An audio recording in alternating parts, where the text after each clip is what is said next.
Assalamualaikum warahmatullahi wabarakatuh. Waalaikumsalam. Selamat datang kembali di TV Budaya bersama saya, Hari Samputra Agus, selaku pimpinan TV Budaya kamu, Kabarindo Media Utama. Bersama saya, kita bersyukur kepada hadirat Allah.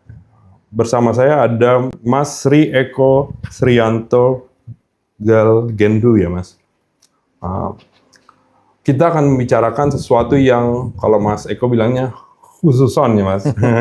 Sesuatu yang khusus, sesuatu yang kayaknya spesial gitu ya. Terkait dengan spiritualitas. Spiritualitas ada saya menyebutnya sebagai adagiumnya, mengatakan bahwa kita dipersatukan dengan spiritualitas. Aspek spiritualitas. Aspek ruhiyah kalau dalam bahasa Arab atau aspek rohani dalam bahasa Indonesia. Jadi spiritualitaslah yang mempersatukan kita. Karena disadari bahwa itu adalah milik Tuhan yang sama, milik zat dan entitas yang kita miliki atau kita dikuasai oleh zat dan entitas itu. Dan milik dari Sang Maha.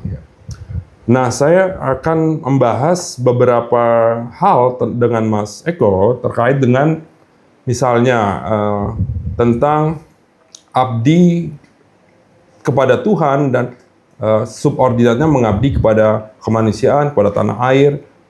Ada hal-hal yang terkait dengan pengabdian. Gitu. Ada juga ada beberapa hal menarik lah yang akan kita bicarakan ya Mas terkait ini. Gitu. Tapi saya akan memulainya dengan bahwa sebagai penerus bangsa, Bung Karno pernah mengatakan bahwa Indonesia suatu saat nanti akan menjadi mercusuar peradaban dunia. Kira-kira gitu ya, teman-teman. Peradaban global. Dan itu kita bisa buktikan dengan bicara cerdas terkait dengan spiritualitas yang berbasis di Indonesia dengan Mas Eko. Baik Mas Eko.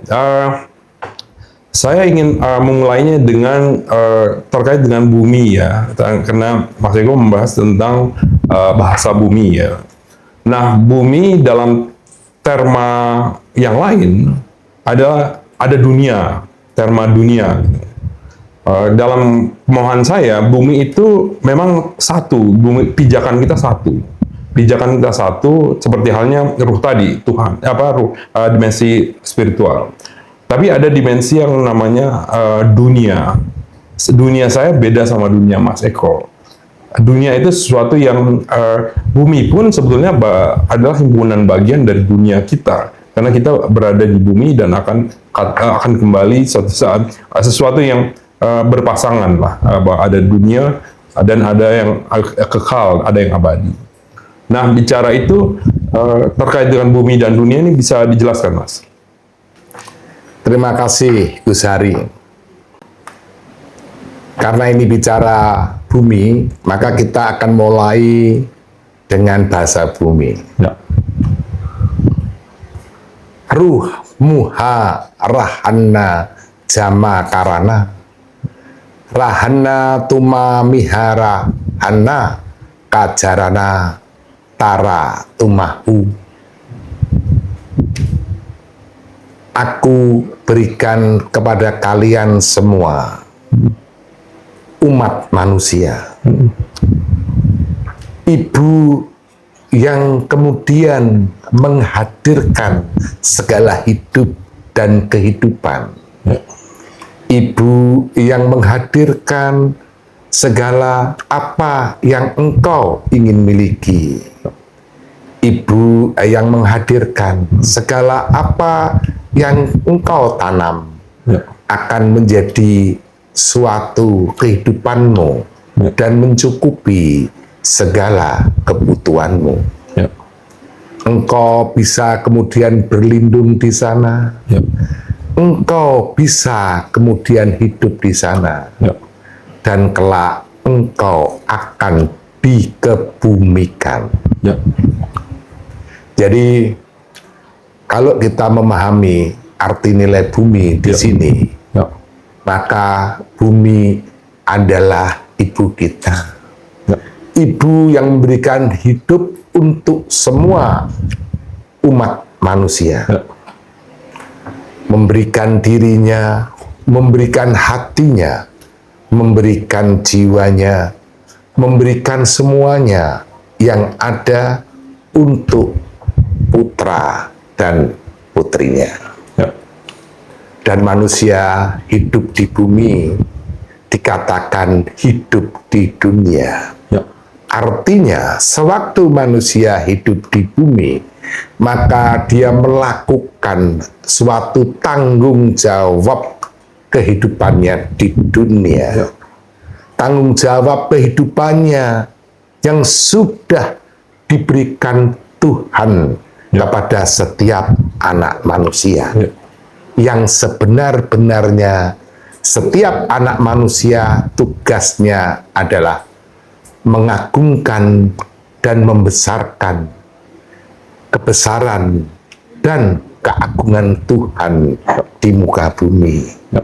Pertanyaannya adalah bagaimana yang kemudian manusia di dalam hidupnya kemudian tidak menunjukkan nilai-nilai dia sebagai manusia.